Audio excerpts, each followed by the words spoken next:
Bu, Bu, Bu. Nah, bagaimana cara mendidik anak? Nabi alaihi salatu wassalam telah memberikan kiat. Bagaimana cara mendidik anak sholat umpamanya. Nabi mengatakan dalam hadisnya dengan tegas, saudara, di mana Nabi mengatakan muru auladakum bis shalah wa hum abna'us saba wadribuhum 'alaiha wa hum abna'u 'ashar wa farriquhum fil madaji'. Nah, ini kata Nabi, hadis. Jadi Nabi mengatakan alaihi salatu wassalam, muru auladakum bis shalah, perintahkanlah anak-anakmu untuk mendirikan sholat, wahum abna'us saba, tatkala usia mereka 7 tahun.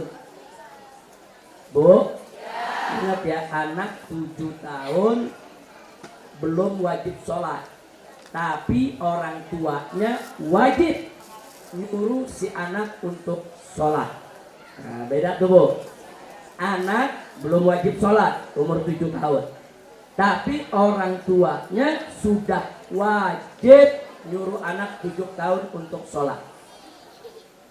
Nah, kemudian kata Nabi, wadribuhum 'alaika wa hum abna'u 'ashar, dan pukul mereka, kata mereka nggak mau sholat, tatkala usia mereka 10 tahun.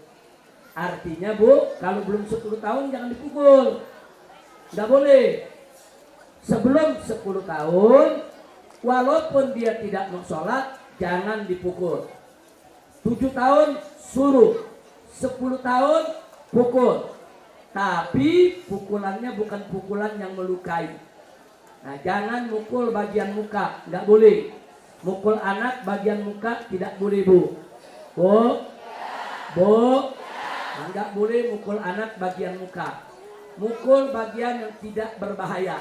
Pukul bagian umpamanya pantatnya atau tangannya Bu, lengannya atau pahanya. Jangan di bagian yang berbahaya, nggak boleh. Nah, kemudian muncul pertanyaan, kalau 7 tahun disuruh sholat, nah kalau sebelum 7 tahun, sebelum 7 tahun diajak, nah, bukan disuruh. Contoh, anak masih 4 tahun, 5 tahun, maaf Bu ya, biasanya dia suka niru-niru perbuatan bapak dan ibunya. Bagaimana perbuatan bapak ibunya dia tiru. Nah, di usia tersebut sangat bagus sekali ngajak anak sholat. Ngajak. Begitu dengan azan, nah sholat yuk. Nah, kasih contoh ke si anak. Nah, kalau TV lagi nyala, kita matiin. Kemudian ada tip lagi nyala, kita matiin. Nah, kemudian begitu dengan azan, kita kasih tahu tuh anak, semua mesti dimatiin. Si anak bakal lihat kita. Oh, kalau azan kedengaran, TV dimatiin. Besok dia yang matiin. Karena anak kecil itu suka meniru perbuatan orang tuanya. Diajak, artinya diajak, diberikan contoh. Jadi kalau anak dari sebelum usia 7 tahun sudah diberi contoh, diajak, insya Allah umur 7 tahun nanti kalau sudah saat disuruh sholat lebih gampang. Dan nanti saat 10 tahun udah nggak perlu dipukul lagi. Karena dari kecil dia sudah biasa sholat. Jadi artinya Bu ya, Nabi mengajarkan kita semua itu ada tahapannya. Nah, itulah yang disebut kalau dalam konteks dakwah Bu ya, di sebelum 7 tahun tuh didakwahkan tuh diajak. Tapi kalau sudah 7 tahun diamar, perintah, amar ma'ruf, diperintahkan. Tapi kalau sudah 10 tahun nahi munkar, dicegah, dia jangan berbuat kemunkaran dengan meninggalkan sholat. Jadi ada dakwah, ada amar ma'ruf, ada nahi munkar. Di bawah 7 tahun kita dakwah, ajak dia sholat. 7 tahun amar ma'ruf, kita perintahkan dia sholat. 10 tahun kita cegah jangan sampai dia meninggalkan sholat. Itu sama dengan nahi munkar. Nah, ini yang perlu kita sampaikan. Jadi sekali lagi kepada ibu yang bertanya tadi, yuk mulailah kita mendidik anak kita secara bertahap. Ini Nabi memberi contoh dalam sholat, ternyata dalam hal lain sama. Semua mesti diajar semenjak dini. Ibu kalau punya anak dari kecil nggak pernah diajarkan puasa, Begitu dewasa 17 tahun disuruh puasa, berat. Kehausan, kelaparan dia. Tapi kalau dari kecil, dari umur 7 tahun diajak puasa, walaupun setengah hari, walaupun 2/3 hari. Nah, ajak puasa. Nanti begitu dia remaja, dia tidak akan berat lagi untuk melaksanakan ibadah puasa. Jadi pendidikan itu harus dilakukan secara gradual. Gradual itu secara bertahap, sedikit demi sedikit bertahap. Insya Allah anak kita tidak akan pernah yaitu kesulitan untuk melakukan ibadah. Itu yang pertama. Yang kedua tadi sudah kita sebutkan, perintah yang paling baik ngajarin anak adalah dengan memberikan contoh. Bapak suruh anak nggak merokok, tapi dia ngerokok setiap hari dalam rumah, ngebul terus. Nggak bisa. Kalau kita mau anak kita nggak merokok, ya kita jangan merokok. Kalau kita merokok depan anak, ngajarin anak nggak merokok, nggak bisa. Ibu ngajarin anak jangan berbohong, tapi si anak dengar ibu tiap hari berbohong. Nah, nggak bisa. Tiap hari dia dengar ibu ngebohongin bapaknya. Kan si anak tahu dengar, oh ibu ngebohong nih, oh ayah dibohongin.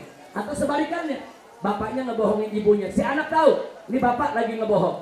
Maaf bu, anak yang setiap hari mendengar bohongnya orang tua nggak bisa diajarkan untuk tidak berbohong.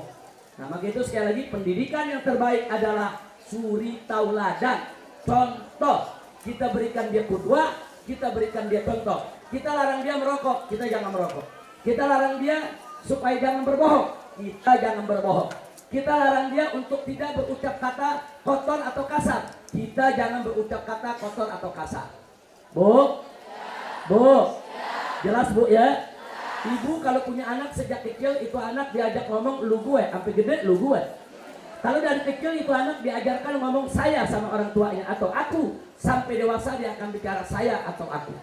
Nah jadi sekali lagi, pendidikan yang paling afdal adalah dengan memberi contoh. Kalau ibu beri contoh, wah sudah, anak ibu akan baik. Cara contoh, bagaimana cara masuk ke rumah orang, bagaimana cara bertamu ke rumah orang, bagaimana kalau ada tamu di rumah, bagaimana sikap kita menghadapi tamu. Itu semua akan menjadi contoh yang baik bagi anak-anak kita, insya Allah. Nah selain itu ada yang paling penting bu, ada satu yang lebih penting. Ibu mau punya anak baik, jangan kasih makan yang haram, jangan kasih minuman yang haram. Nah, jadi dulu saya ingat betul ada seseorang datang di rumah Petamburan ini sekitar 20 tahun yang lalu. Saya masih awal saya tinggal di sini. Dia cerita, Habib, waktu saya menikah istri saya pakai jilbab, sholatnya tepat waktu, nggak tinggal, zikirnya juga kuat. Kalau saya suruh tuh, wah masya Allah Beb, taat sama suami. Saya sayang betul sama dia. Tapi setelah 2 tahun menikah, kelihatannya ada perubahan, Beb. Nah, saya punya istri, udah jilbabnya udah males-malesan, sholatnya udah mulai ditinggal, sama laki mulai ngelawan. Kenapa, Beb ya? Coba nih ada perubahan apa? Kenapa bisa begini, Beb? Saya jawab singkat, saya bilang, tolong, maaf, jangan tersinggung. Coba anda periksa, selama ini Anda kasih makan apa buat istri Anda? Periksa dulu itu, maaf. Kalau Anda kasih makan istri Anda dengan makanan yang haram, dengan gaji yang haram, dengan uang hasil korupsi, hasil nipu, hasil ngebohong, maka pantas kalau istri Anda berubah. Karena makanan yang haram itu bisa merubah karakter, merubah sifat, merubah akhlak. Jadi kalau Anda kasih makan yang haram, yang tadinya berjilbab, malas berjilbab, yang tadinya sholat, malas sholat, yang tadinya taat jadi ngelawan, jangan salahkan istri Anda. Kenapa Anda berikan dia makan yang haram? Nah, saya bilang, saya nggak nanya usaha Anda dari mana, tolong periksa, introspeksi dulu. Nah, singkat cerita, saya nggak ketemu lagi beberapa tahun. Setelah 6 tahun kemudian ketemu, datang lagi dia bilang. Kemudian begitu datang, Habib, terima kasih Habib, dulu nasihatnya. Saya udah lupa itu. Nah, nasihat yang mana? Dulu Habib waktu saya tanya soal istri saya 2 tahun berubah begini-begini. Kemudian Habib nasihati, memang Beb, Anda jadi malu, waktu itu Anda punya penghasilan haram. Anda punya uang yang Anda kasih makan haram. Tapi setelah Habib kasih nasihat begitu, Anda rubah semua.